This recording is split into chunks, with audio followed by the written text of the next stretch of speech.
Hello सांग मैंने मु रोशन आपण मानक स्वागत जनावे मो चैनल रोशन एजुकेशन को। आग को 27 तारीख में होबाकु थिबा एएसओ एग्जाम रो अपडेट आसी जाइए सांग माने।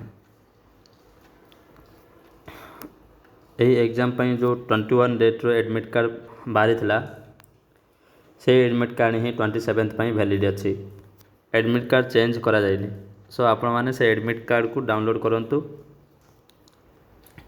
और ठीक से एग्जाम दियंतु। All the best for your examination. Thank you.